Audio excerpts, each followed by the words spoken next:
আজকে রান্না করছি চিকেনের উইংস। উইংস খেতে কিন্তু ভীষণ ভালো লাগে, বেশ মাংসও থাকে, হাড় থাকে, আমার খুব ভীষণ ভালো লাগে এই রকম। আমি এখন চিকেন খাওয়াটা ছেড়ে দিচ্ছি, খাই না, কিন্তু এক সময় তো খেতাম, তখন আমার উইংস খেতে ভীষণ ভালো লাগে।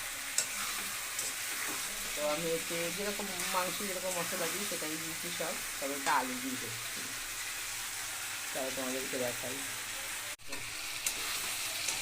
এতে আমি আদা, রসুন, পেঁয়াজ, টমেটো একসঙ্গে কাঁচা লঙ্কা সব পেস্ট করে নিয়েছি। এখন সব কিছু দিয়ে ভালো করে কষিয়ে নিয়ে একটু ঝোল ঝোল হবে আর কি, ভাত দিয়ে খাওয়া হবে। আর এখানে দেখো চিকেন পকোড়া করেছি, বেশি দুটোই আছে, ছেলে খাবে। এখানে লাল শাক ভাজা আর ডাল আছে, ব্যাস। কালকে বোয়াল মাছ করেছিলাম, বোয়াল মাছও আসছে। যাই হোক, মাংসটা দিয়ে খাওয়া হবে আর খাবে।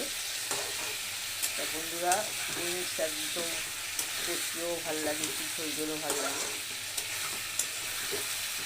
প্রত্যেকটা উইংস আমাদের একটা বড়ো দোকান আছে, ওখানে অনেক মুরগি কাটে, সব দোকানে তো পাওয়া যায় না, তো ওর কাছে পাওয়া যায়। তো থেকে আমি নিয়ে এসেছি। এবার এখানে জলটা অ্যাড করে দেবো দিচ্ছি। এবার এটা ফুটবে ভালো করে, তারপরে এটা নামিয়ে নেবো, কারণ আলু সিদ্ধ হয়ে গেছে, এটা চন্দ্রমুখী আলু। আমি চিকেনটা ভেজেও নিয়েছি।